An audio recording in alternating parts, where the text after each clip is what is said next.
So Gil,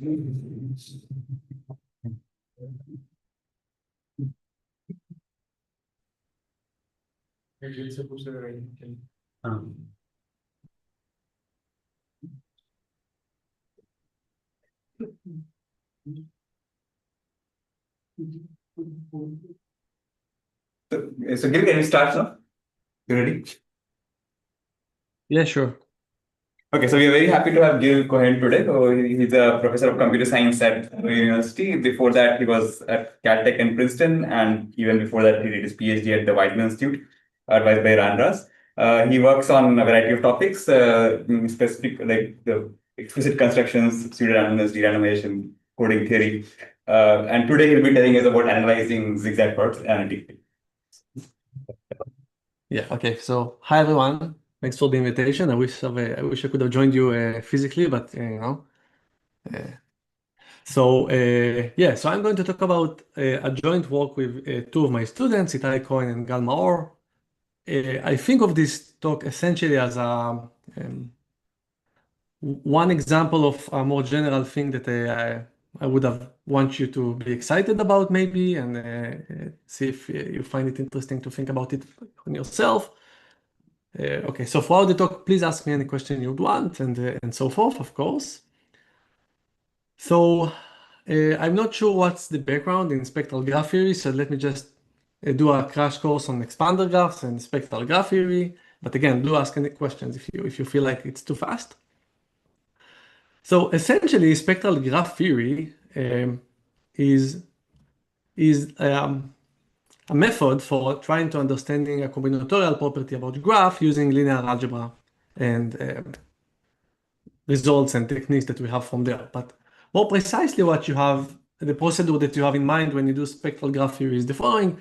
You start with a graph. Usually it's going to be an undirected graph, certainly in this talk. Like this graph, anyone recognizes this graph, by the way? The counterexample to everything.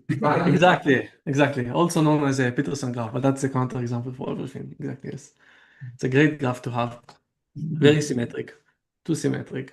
And when you want to understand this graph or any graph, the first thing you do is you move and consider a matrix or really an operator, which is just the adjacency matrix. You can consider other operators, but let's stick with the adjacency matrix here. So that's a matrix that is indexed, the rows and columns are indexed by the vertices.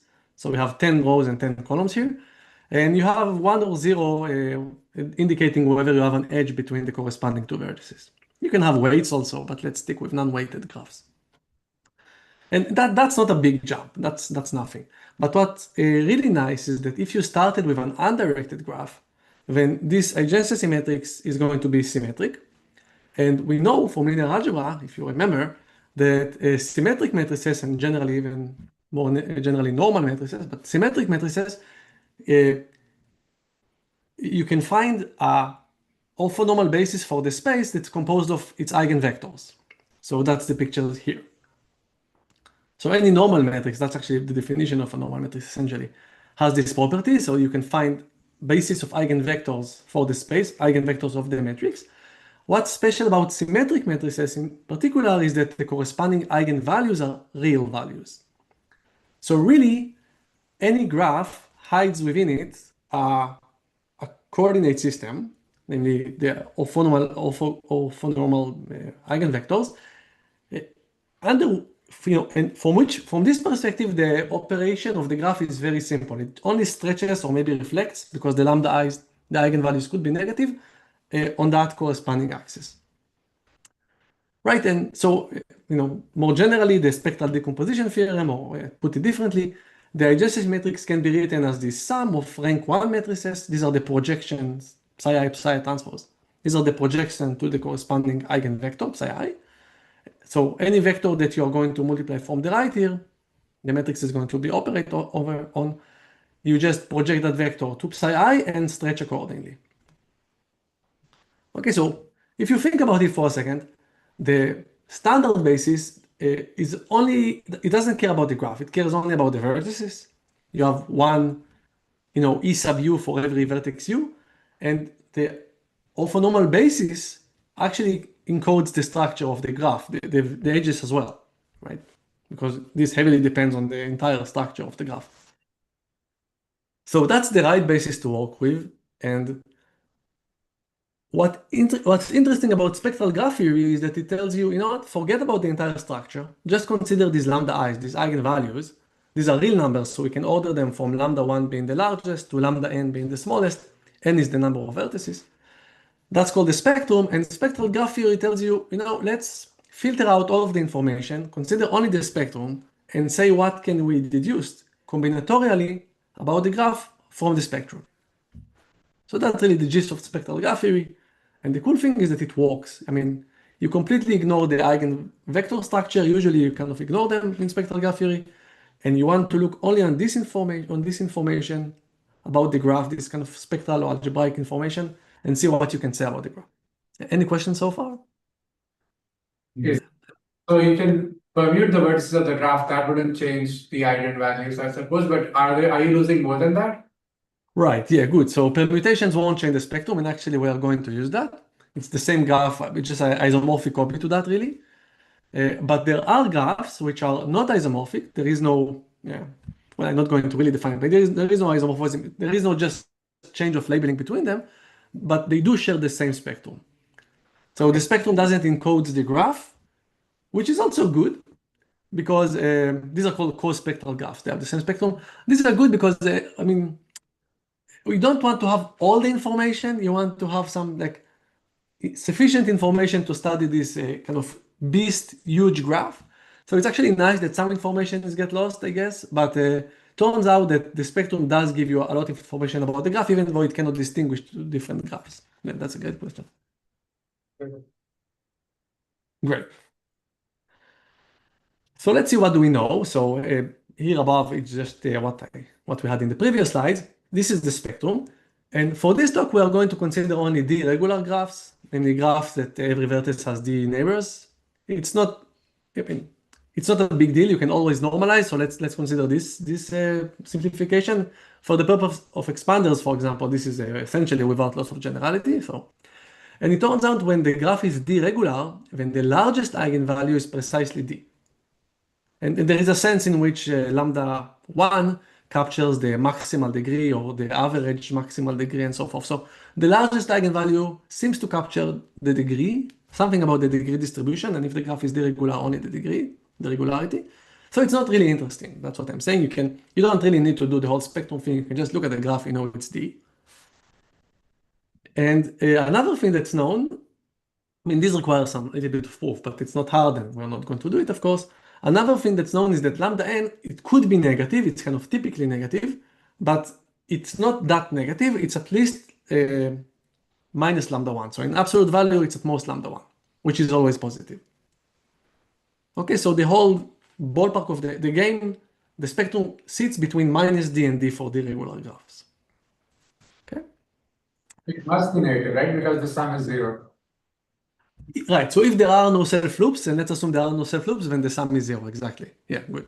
But if there are self-loops, and sometimes you add them just for the purpose of lambda n to be positive, for example, or to stop bipartite kind of behavior, then it's not 0. It's the sum or average of how many self-loops do you have. Yeah, right. Good.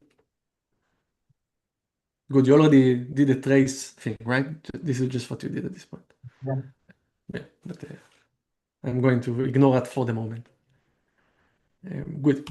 So it turns out, and that's kind of maybe surprising, I don't know, is that the second largest eigenvalue is of importance, quite importance, like so much of importance that for decades we kind of ignored all of the other eigenvalues because it's meaningful enough.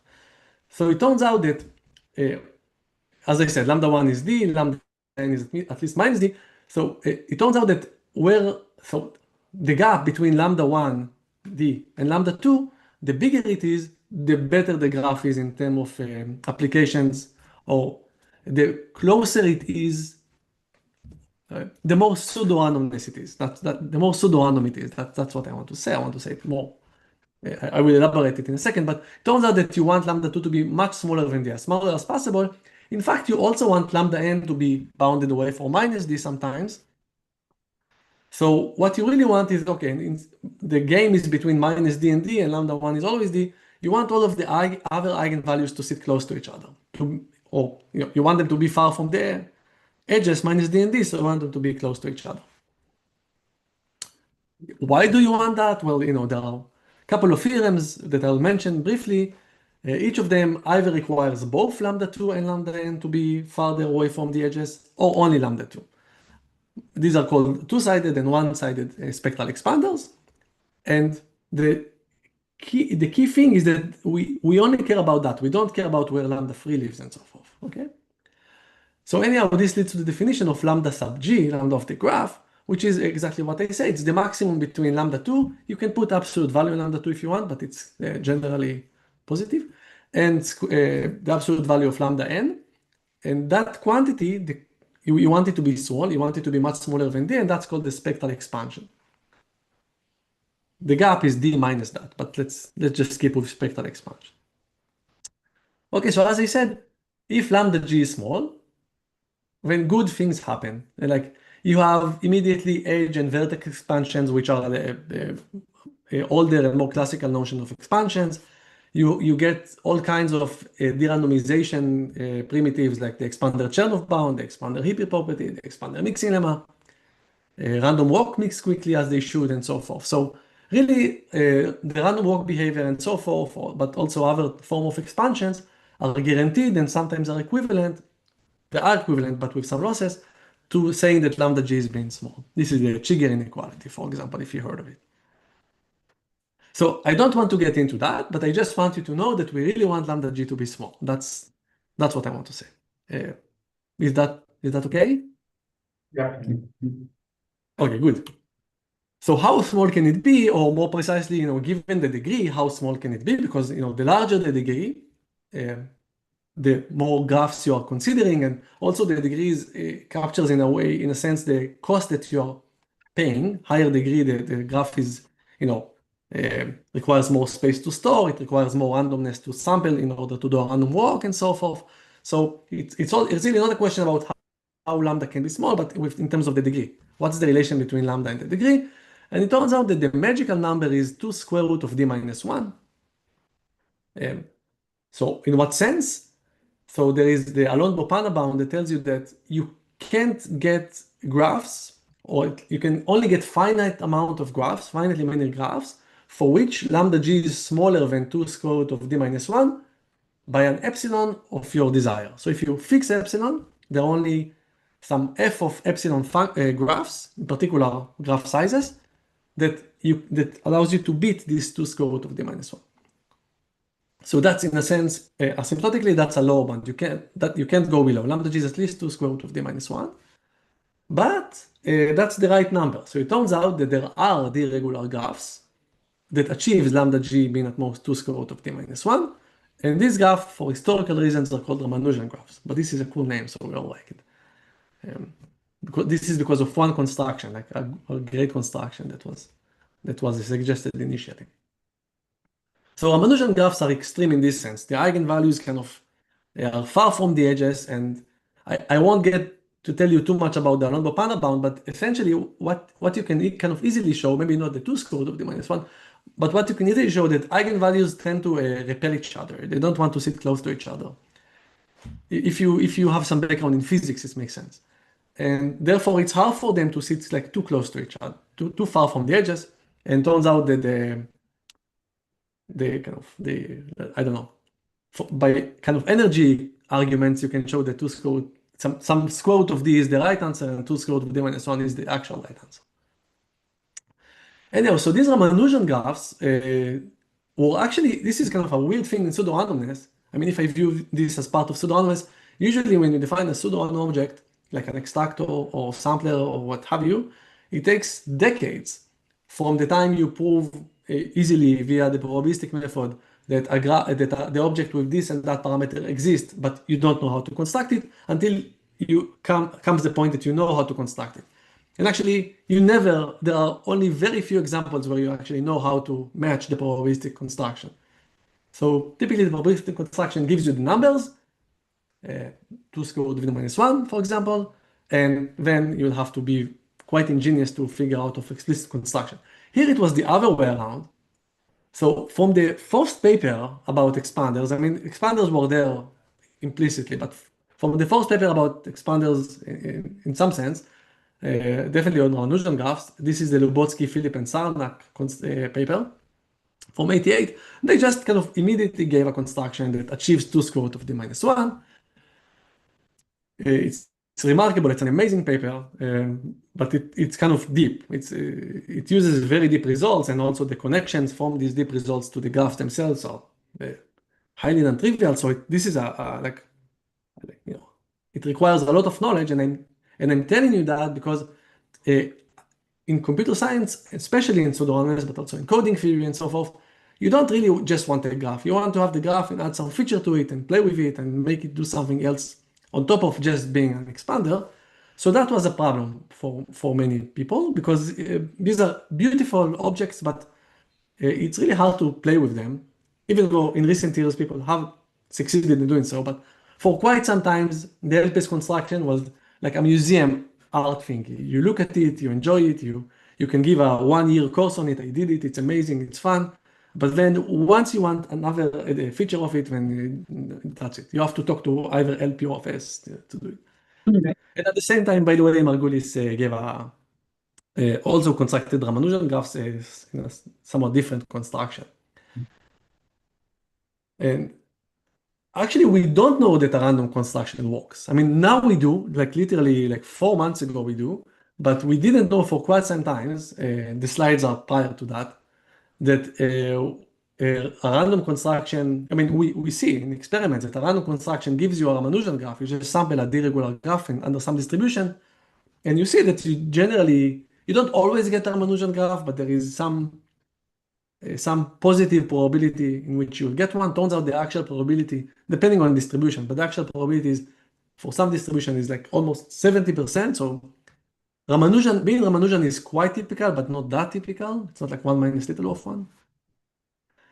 And anyhow, a result by Friedman from 15 or more years ago, very complicated proof, by the way. It proves that a random graph or typical graph, again, depending on the distribution in sample form, but that's not really important, is almost Ramanujan. There is a 2 square root of d minus 1, but plus little of 1, where this little of 1 decays with n, the number of vertices. But now we do know that there is I forgot the name of the authors for this paper, but it's definitely a breakthrough that a typical, well, with 69%, a deregular Ramanujan graph under some distribution gives you a deregular graph gives you a Ramanujan graph. But anyhow, in pseudorandomness, we like these results, but they are not useful for us. We want explicit constructions. LPS gave us an explicit construction, but it's too complicated. And there is another work which I'll talk in length about, which is a work by Marcus Spielman and Srivastava, which also give you essentially the proof of existence of Ramanujan graphs and also constructions. But I want to defer the discussion on that and talk about combinatorial construction of expanders. Because combinatorial construction is something that we can play with essentially. It's something quite agile. And actually, maybe before that, let me just give you an example of a couple of graphs, just to make sure we're all on the same page. And also, I'm going to use those graphs later. So for example, this is the length 6 cycle. And here I kind of plotted the spectrum of the graph. So it has one eigenvalue of 2. That's because it's 2 regular. And it turns out it has 2 eigenvalues of 1, 2 of minus 1, and 1 of minus 2. Just as a side, the fact that this graph is symmetric is the reason, and it's equivalent to the fact that the spectrum is symmetric around the origin. Turns out that this is an if and only if. And the 2 square root of d minus 1 that I was telling you about, in our case, this is 2. So 2 square root of d minus 1 just 2.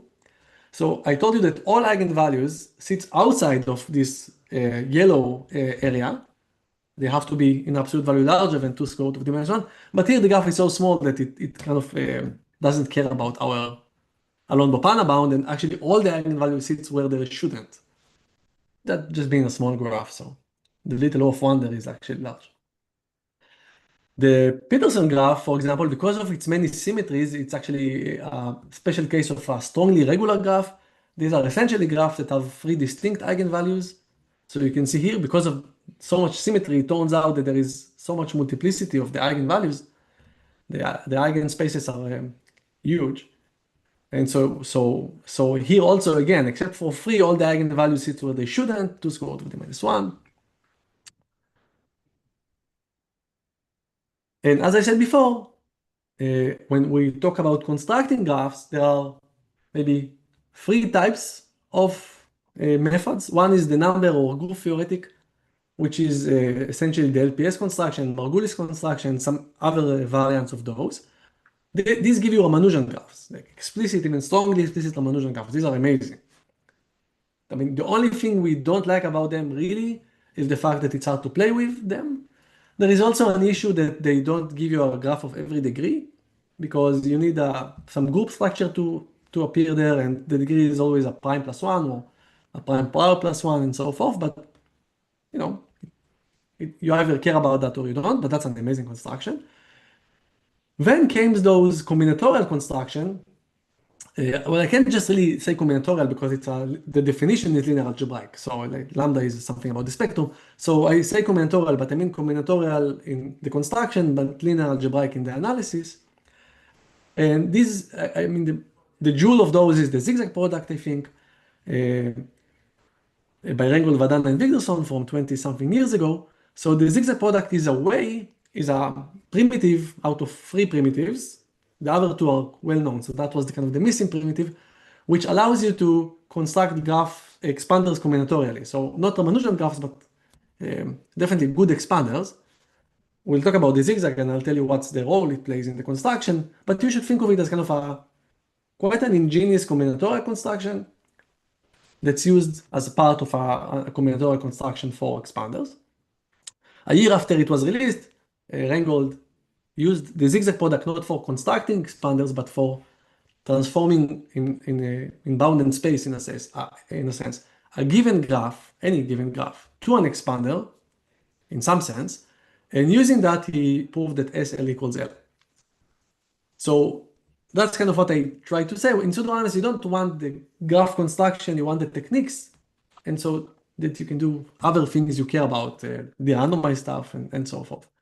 So Zigzag was a huge success there. There are other combinatorial constructions, like the derandomized squaring and lifting, which by bilinear, but I will mostly focus on the Zigzag product here. Do we care about the fact that it's a Ramanujan graph, or do we care about the fact that it has expansion?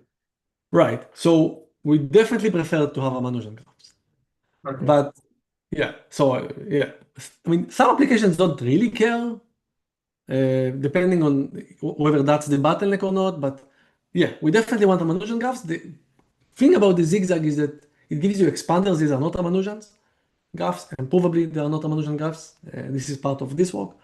And but still, we do want to understand this primitive, not just for the purpose of constructing expanders. Yeah.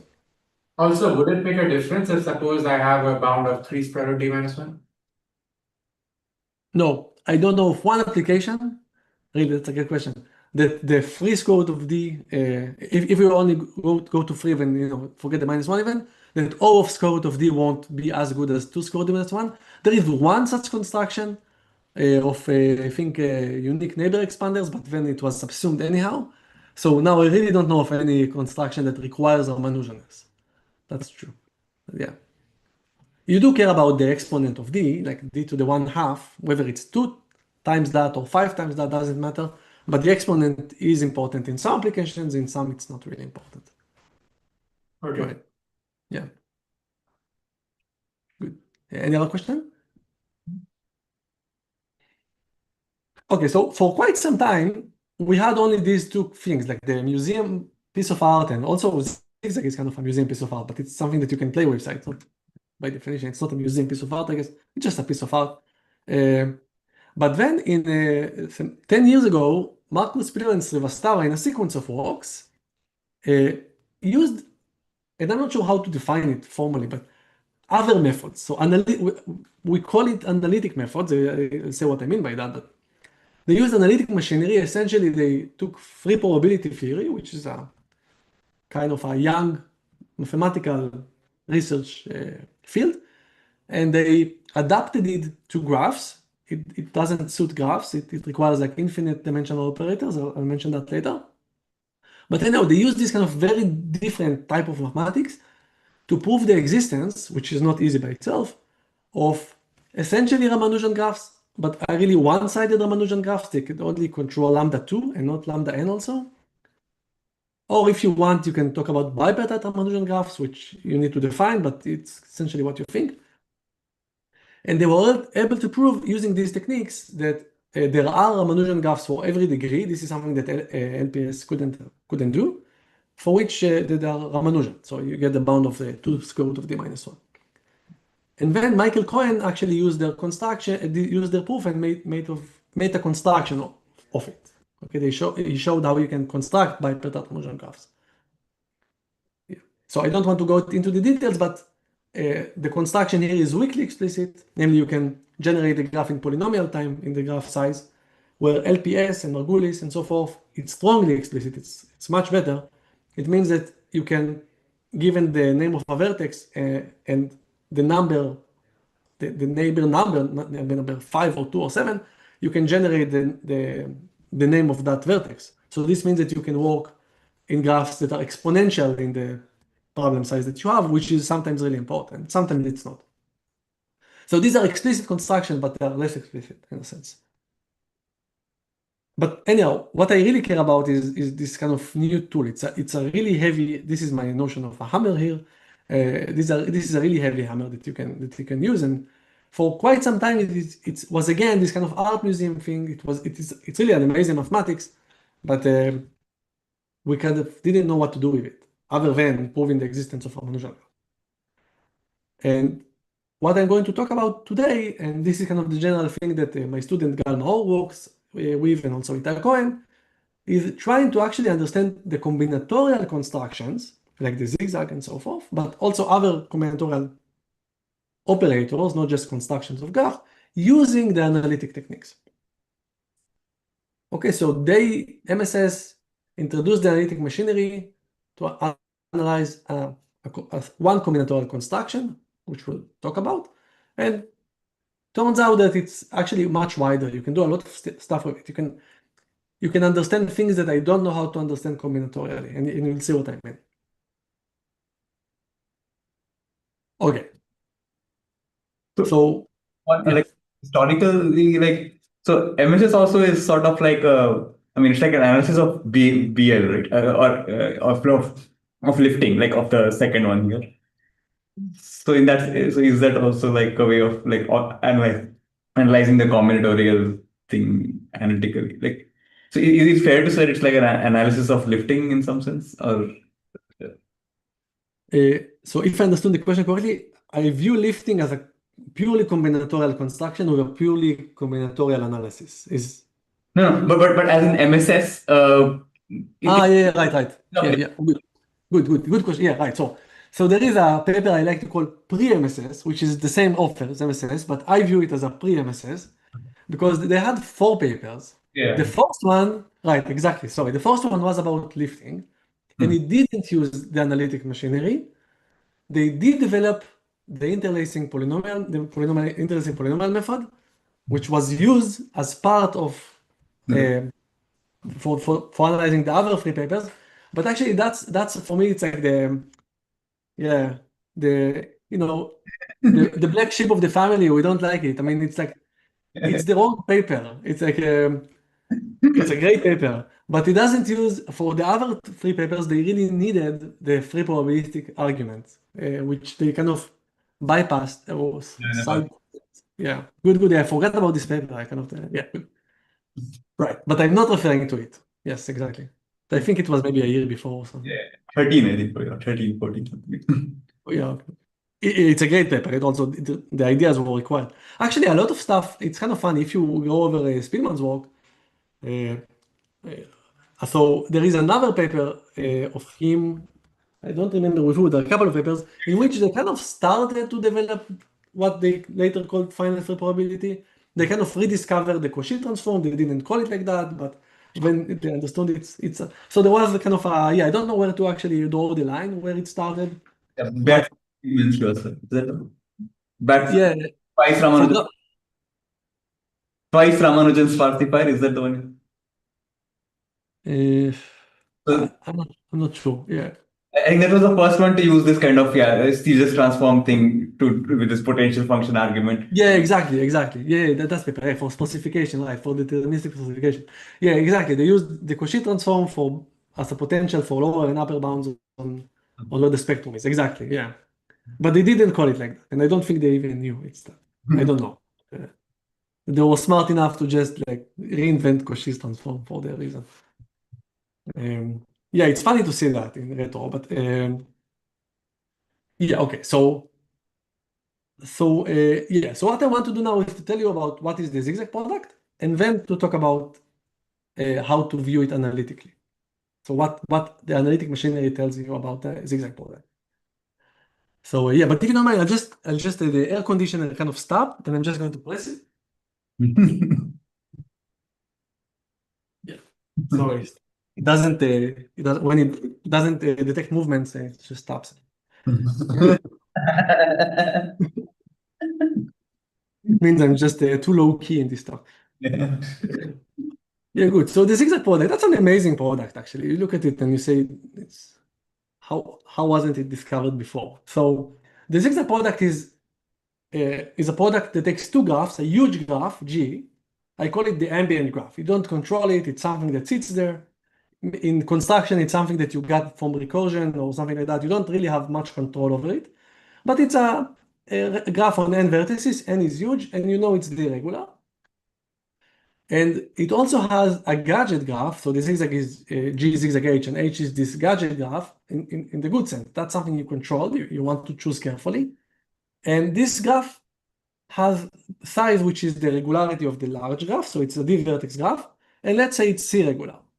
So you should think of D as constant, but large constant, and C as a small constant if you want. That's kind of the general thing when you usually think about when people work on these things.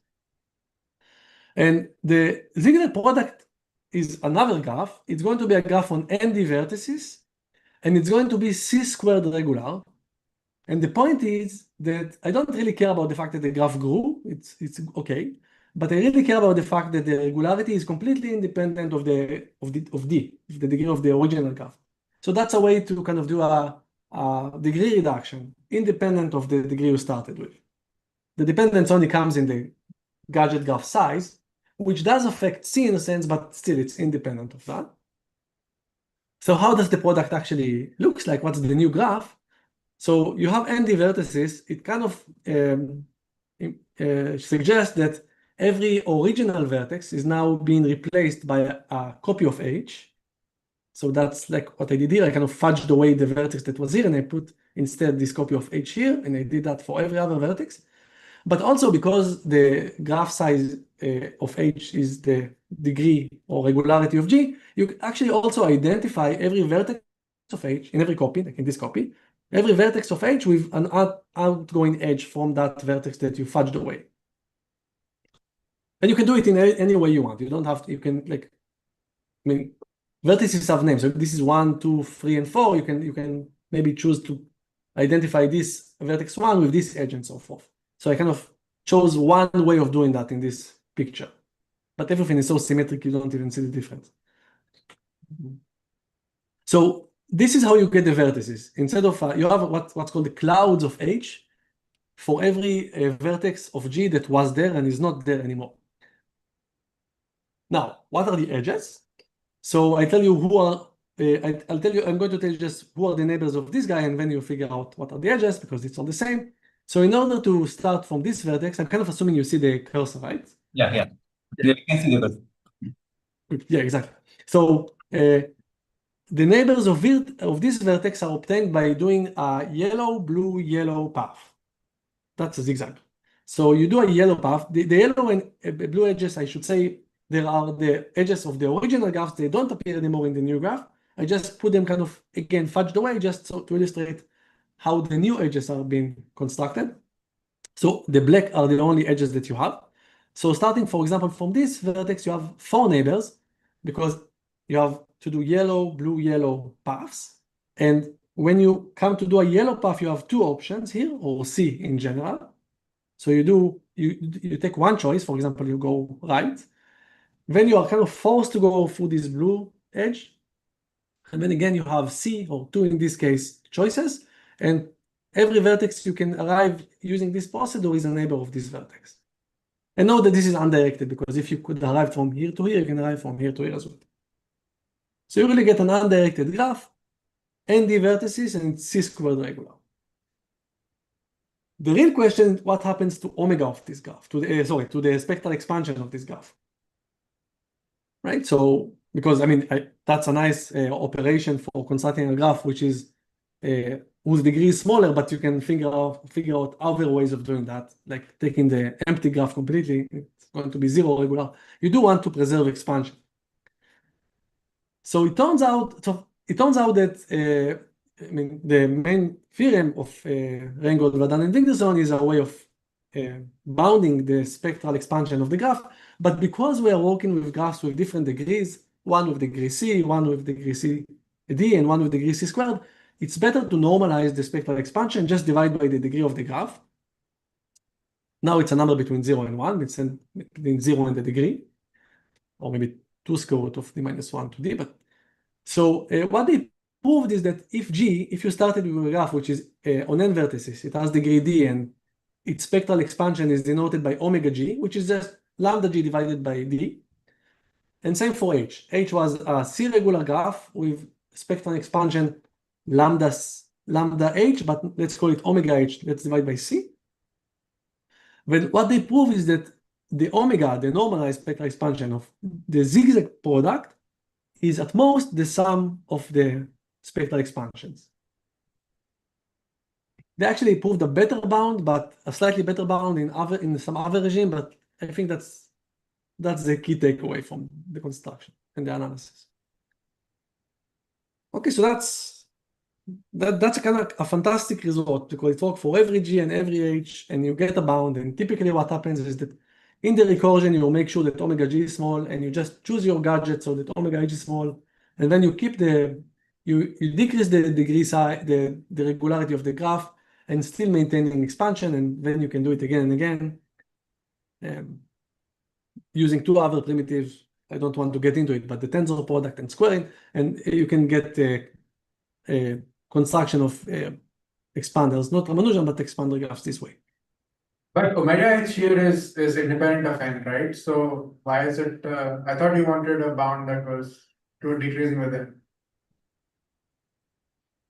So omega g is independent of n, that's true. So this depends on d, and this depends on c. Yeah. And the regularity here is c squared. So, and I think of this as much larger than this. So for me, this is the bottleneck, really, in a sense. So yeah, so the dependence of omega is on the degree of the graphs, never on the number of vertices. Yeah. So, Yeah. Gil, so normally, I mean, it's often convenient to talk about the spectral gap as opposed to the eigenvalues, and then, I mean, somehow the expressions that you get out of the zigzag product is somehow very natural.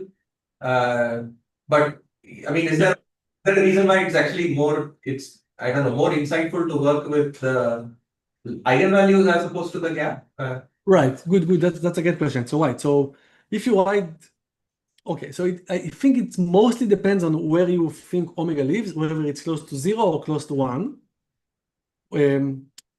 So when you or somewhere in between, but when you think of omega as very small, it's actually, I think, slightly nicer to work with these, because the gap is close to 1. So it's 1 minus something, and that something is something you care about. But you're right that actually the way that they formalize their bound is using the gaps, and then you multiply the gaps, which is much easier to see, rather than adding the spectrum. It's actually the correct bound, essentially. And it also shows you that for example, when these two omegas are close to 1, it seems like this bound is meaningless, and it is meaningless. But in the way you write it, if you write it as 1 minus, when you see that the bound is always meaningful. So you should view this bound as useful when omegas are small. Okay. Then what you gain is like minus omega g omega h, for example, if you open it. Good. And I think of omega g's and omega h are small usually. That's kind of good. Any other question? Right. Yeah. So, okay, good. So let me tell you what happened to me 3 years ago. So I was really interested, not really in the Zig-Zag product, but in another product, which is derandomized squaring. It's a close cousin of that. Because the role it plays in a space-bounded derandomization. I mean, Zig-Zag also plays a role, but derandomized squaring turns out to have other features that we want. And what I wanted to really understand is how the derandomized squaring behaves, really, not just as a bound. There is also a bound like that. Derandomized squaring was introduced by Roseman and Vadan, and it's a very similar construction, but it's also very different at the same time. Combinatorially, it's similar, but turns out it behaves differently. So, but I'm going to present things like if Zig-Zag was the first thing I analyzed, okay, because it's easier to analyze like that. So what we really ask is, for a fixed age, because we control age, so, how does omega really behaves? So I don't know what G is. So when I say really, I should think, should I think worst case, best case, typical case, and so forth. But generally speaking, for a given graph H, what does omega really behave like? I know it's bounded by these two summons, or if you want the product of the spectral gaps, 1 minus, but how does it really behave? And when you want to get a glimpse of that, when you say really, you mean typical, because you do an experiment and you get numbers from the experiment. You just fix an H, and then you sample a lot of graphs G's and see what happens. And that will give you a clue about the typical, not the worst and not the best case behavior, right? And you can't do worst case behavior because these graphs you can't enumerate over all of them. So for a while, we just got these numbers. So for example, for this graph H, this C6 cycle of length 6 graph, you can ask, if I zigzag with this graph, like an arbitrary large G, some G, random G, worst case G, I don't care. What should I expect? So the Alonso-Pana bound tells you, whatever you are going to zigzag, whatever G is, when you're going to zigzag with H, you're going to get a 4 regular graph. And therefore, there is a bound on how good the spectral expansion is. It's something like 0.86. Okay, it's the square root of 4 minus 1 times 2 divided by 4, because I normalized, so don't worry about that, but it's 0.86. And the upper bound of RVW, which I talked about, the sum, or even the product of the spectral gaps, it's actually meaningless here because the graph is bipartite. Zig-Zag products, when we've taken with bipartite graphs, as the bound, the bound won't give you any bound. One is no bound, one is like trivial. But in reality, you get you sample a G, you sample a D regular graph G, say by taking the union of D matchings or something like that. And you see that essentially, no matter how you sample your G, you get this 0.96, and then maybe after some time, the other digits kind of varies and play, but you do get some concentration like that. It's like whatever this number is, 0.96, I don't know. And for the Peterson graph, again, you can that's a free regular graph. So when you're going to take a zigzag product with it, it's going to be 9 regular. So Alonso-Pana gives you, a lower bound. You can't beat that number. And the Reingold-Valad-Winderson tell you, for every G, you're going to be as good as 0.85. And the reality gives you this number, I don't know, 0.79. And again, it's extremely concentrated.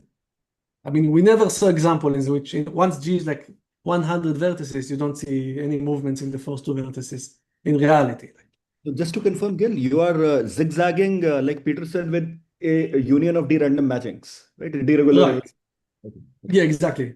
This is G. So I'm sampling G using, by taking D perfect matchings on n vertices, zigzagging with this H, for example, the Peterson, and I compute the the spectral gap or the spectral expansion.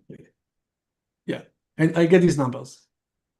Gil, so the second column, so when you say this is the bound that RVW gives, what are you taking as your omega for G? Good. That's a good question. Sorry. Yeah, good. So I'm taking it to be a Ramanujan graph. So omega G is like 2 over square root of the or so. Right. Because to compare it with reality, because when you sample a graph with reality, it is going to be Ramanujan. Okay.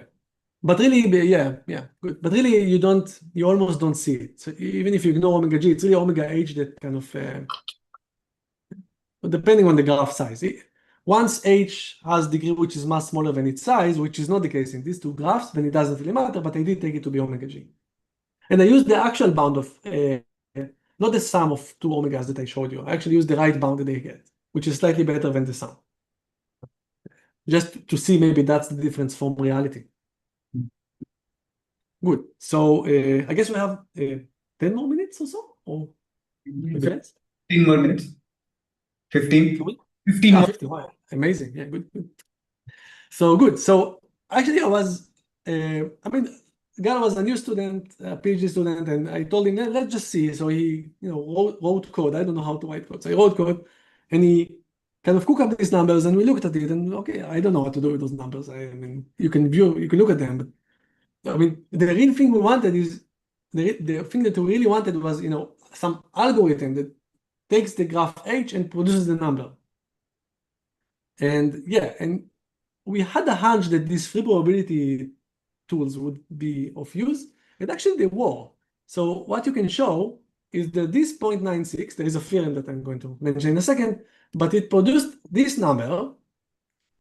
And when we kind of see what it looks like in decimal expansion, it was this 0.96. And this 0.79 was actually this number all the time. We didn't know that, but that's 0.79, dot, dot, dot. So really, there is a way of taking the graph H and producing how things look like in reality. And that's the main result that I want to talk about. What I want to stress is that whatever the result is, it actually, I have no idea how to obtain it combinatorially. And moreover, it uses the entire spectrum of the graph.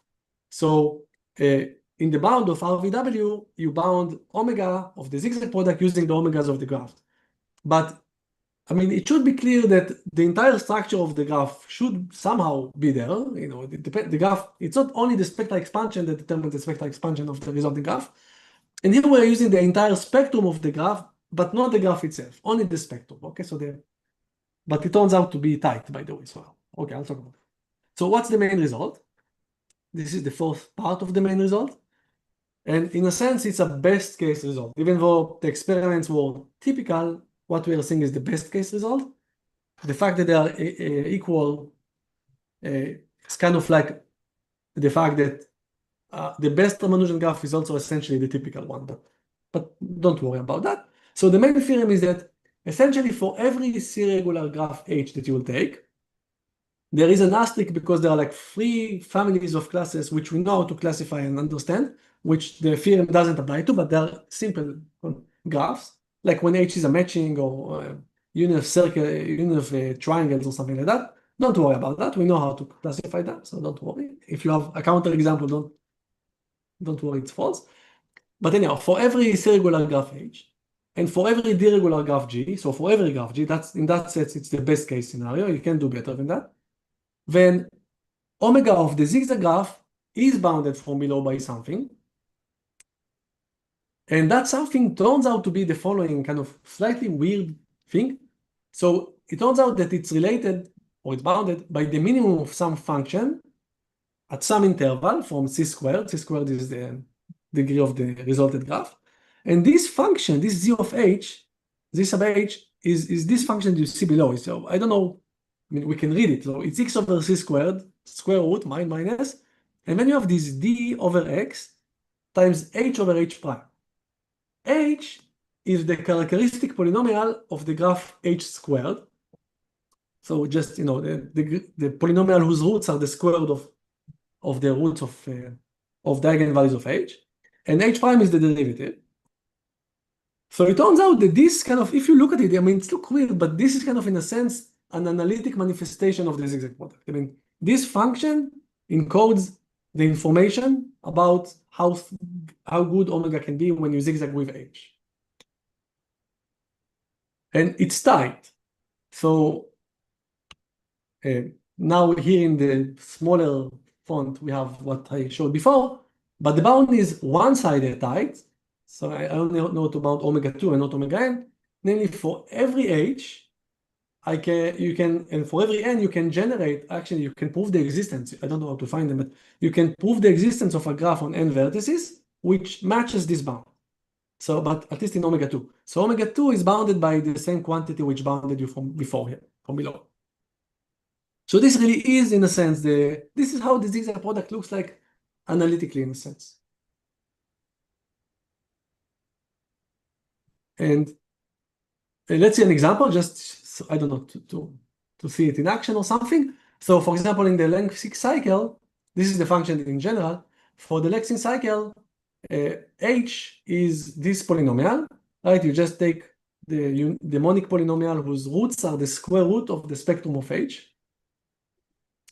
So you have 2 and minus 2 become a 4, and this 4, 1 and minus 1 becomes a 1. And then you just kind of plug it in this z sub h here.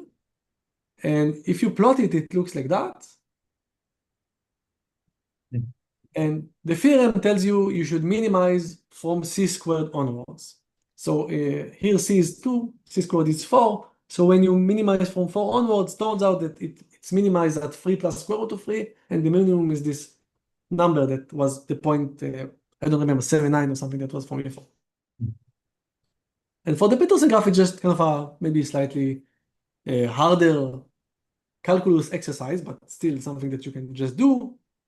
You want to minimize this function. You don't need the square root, of course. The minimization doesn't care about the square root, but you want to minimize this function. It looks like that. And right, from c squared onwards, which is 9, this is the minimum. And this is, I didn't write it because it's ugly, but this is the value of this is the minimum. This is the minimizer and this is the minimum. Right, so maybe I'll just say and then see if there are questions. So it turns out that the first part of the proof, proving that you can't do better, like the Alon-Popana version for the zigzag product, uses something called analytic combinatorics, which is honestly something I never heard about before, like 3 years ago. And once you hear about it, it's like spectral graph theory. You don't understand how you did combinatorics without doing it analytically. Like in spectral graph theory, I don't understand how people can actually be smart enough to analyze a graph combinatorially anymore. It's hard. Using spectral graph theory, it's hard but doable. And same for analytic combinatorics. Now I can do combinatorics. Now, yeah, I'm not smart enough to do combinatorics without analytic combinatorics anymore. And it essentially is a way of, if you have a class that you care about its size, like, how many, for every given n, you have that number of objects of size n in the class. What you usually do, not only in analytic combinatorics, is that you form a generating series out of it to get a generating function, because now it's kind of a compressed way of encoding the entire information. And analytic combinatorics view this formal power series as a complex value function. Just you don't really have to do anything, you just have to view it like that. And it turns out that the poles of that function, sometimes you need to continue it analytically and so forth, but the poles of that function gives you very good estimates on the combinatorial numbers that you care about, on the coefficient of the generating function. That's a really strong tool. And on the other side, in order to prove that the bound is tight, namely to find the graph, given h, to find the graph such that when zigzagging that graph with h would give you the lower bound. So that's like the MSS, and we also use MSS here. That's like the MSS part. Like the first part was the Alon-Popana part. You can do better than that. And the second part was to find graphs that attain that threshold. So that uses finite free probability, which is a young sister of free probability, which by itself is quite young, maybe 40-year-old theory, that MSS developed, and we also had to play with a little bit and develop it slightly in other directions to prove that these two match. Yeah, good. So maybe I should stop for a second and ask if there are any questions. So is this a more general framework? Like, for instance, like another product that you might want to really analyze is, say, the replacement product or something. But, oh, wow. Yeah, good. That's a great question.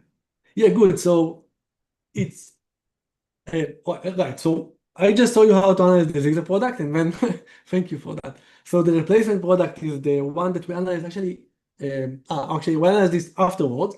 So the replacement product is a even more primitive tool. It's not designed to give you an expansion by itself, but you kind of compose it with other things. The Zig-Zag is essentially a replacement product with another step or something. All right, so we really care about the replacement product just for fun. And we did analyze it. It turns out to be harder. It's kind of funny because it's a simpler construction combinatorially. But it turns out to be much harder. It required much more tools from analytic combinatorics. Not much more, but more. But you can do that. It's not like it requires like a month. Every new operation requires us to rethink through, but it's a framework. Yeah, but and also for the Zig-Zag product, by the way. So sorry, for the derandomized scoring, which I mentioned. So there are 3 operations. This was actually the first one that we analyzed. But we don't know how to say, we don't know that it's tight. So that's why I'm presenting the Zig-Zag product, which I know it's tight. We know that it's essentially tight, but not really tight. Right. So so for every one of these products, and there are others that you can consider, and we did, you have this kind of analytic function that kind of captures the exact behavior. For the derandomized scoring, we don't know how to prove it completely, but it is true. By experiments, we know it's true. We just don't know how to prove it. And by the way, I should say, maybe I'll go one slide backwards. I wrote initially this Zig-Zag product kind of weirdly as H over H prime because I kind of think that characteristic polynomials are more well known to people. But the actual thing that you should look at is not the characteristic polynomial, but actually the Cauchy transform, which is what Spielman kind of initially, I told you, rediscovered for the purpose of doing spectral specification. So really the Cauchy transform, one way of saying that is it's really just the derivative. So it's really the inverse of what you see here. So just ignore the x. So it's h prime over dh. But another way of viewing it is this thing. It's like you essentially sample a eigenvalue because it's 1 over d times the sum over the things, and the random variable is 1 over x minus that. So it turns out to be the right transform. Like the Fourier transform is the right transform when you do usual probability, and turns out that the Cauchy transform is the right transform in some sense when you do free probability theory. And it's easier to express all of the results using the Cauchy transform. Actually, that's how we analyze them also. So so you get all of these kind of palette of functions. So Gil, one other question. So suppose we had 2 graphs G and G1 and G2 that happen to have the same spectrum.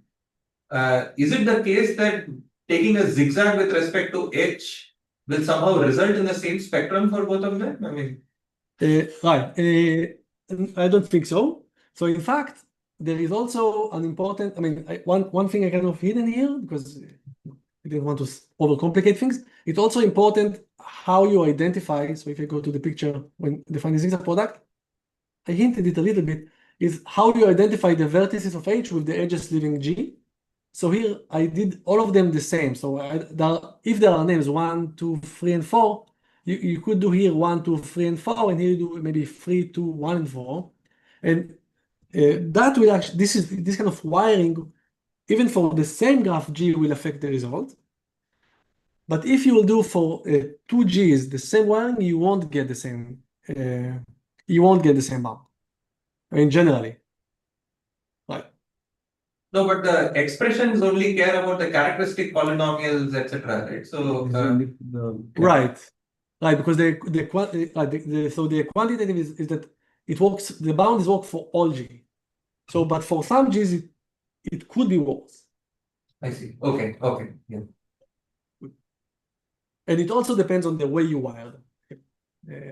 Right. I should say, I don't know how to prove what I tell you. I just know it's true. Sorry. I just know it's true because I see experiments, but I don't know how to prove something about that doesn't capture all G's together. I want to. Yeah, so I think I'll stop here, but I just want to say that you can do more with these analytic tools, like a lot more. So in another paper, we analyzed random walks. Turns out that when you do a random walk on expanders, the spectral gap of the resulting operator that captures random walk deteriorates.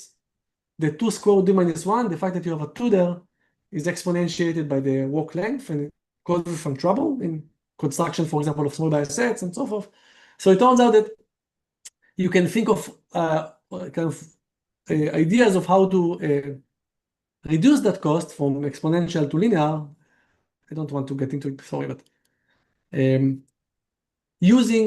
the construction is combinatorial, but using these analytic tools, you can actually analyze those and prove things like that.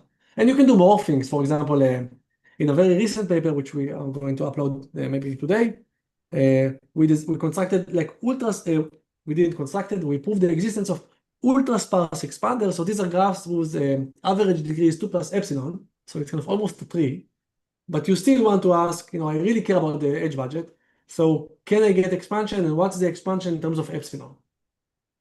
So it's kind of Ramanujan between degree 2 and 3. And again, without these methods, you can say things, but not everything. And these methods are somehow so useful and strong that if you have a problem in spectral graph theory, I kind of urge you to take a look of those things and for MSS papers. Yeah. Okay. I think I'll stop here. Thanks. Thank you. Question? Yeah, maybe I should.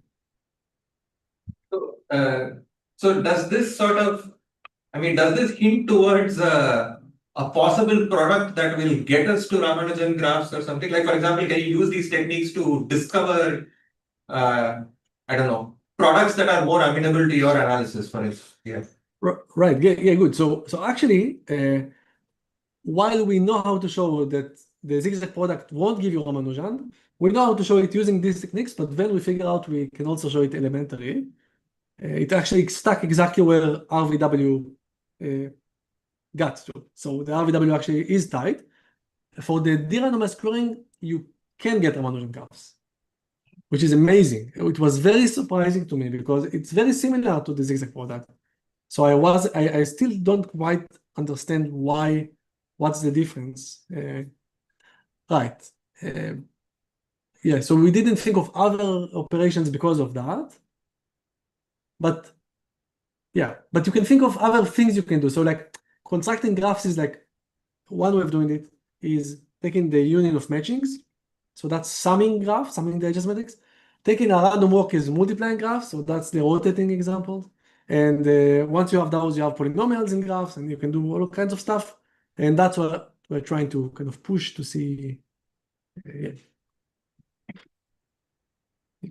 Thanks. Other questions? So what is this infinity versus finite fundamental question you wrote on? Yeah, right. Yeah, good. So this free probability theory is kind of an amazing thing. It turns out that, can I ask, do you know what is free probability? Like anyone? I mean, like maybe just the name and maybe the fact that your expectations are crucial. That's like that you all expectations are polynomials, nothing beyond Right. that. Yeah, good. Yes, it makes me feel good because I didn't know what it is either. So that's what I'm saying. So it turns out that we all learned free probability, not free probability, and you can think of some axioms that you want from probability, and it turns out that there will be like three probability theories. One is the one we know, one is completely unimportant, and one is free probability. So it's actually an axiomatically valid probability as the other, and like operatively, it actually really plays well with non-commutating random variables. And so this probability thing was actually discovered by Wojciechowski in, I think, the 80s. He did operator theory and stuff like that, and he saw some, similar behavior in different fields, like in statistical physics and in random matrix theory, and people started to see the semicircle all over again and so forth. And he kind of abstracted this away and figured out that there is this probability theory. But the reason we like as computer scientists never encounter it is that there are two problems. First of all, it requires infinite dimensional operators, which we rarely meet. And if we do meet them, it's only because we look at the cover of some graph. So we look at something very specific, so you don't need that. And secondly, it involves non-commutating random variable. So it's not like the usual probability theory that you usually do when you try to analyze something. So that's why it was hidden. And what MSS did was to take only like what you want from, I mean, freeness, which is like the independence, but in free probability theory, it doesn't exist in finite dimensional worlds, which are, and also not in infinite, which are commutative. So you only see it, it's like a unicorn. You only see it when you're doing these weird things from the CS point of view. And MSS kind of said, well, there is no freeness in finite dimensional operators, but freeness does nice stuff. So they only took those nice stuff and they kind of constructed a theory about what should I say so that this nice stuff will hold.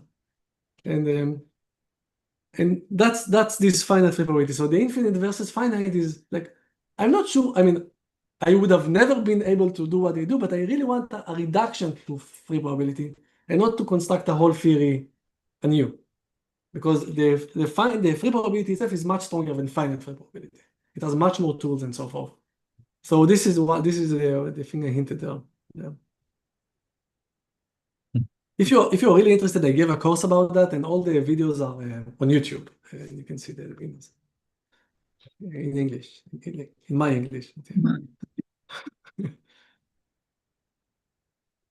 Okay, more questions? So let's thank Gil again. Hopefully we'll see you here physically soon. So, Yeah, I'll be happy to. Yeah, thank you. Yeah, something. Thanks a lot for the invitation. Bye. Hi, I'm going to end the call here. It was a great talk. Thank you.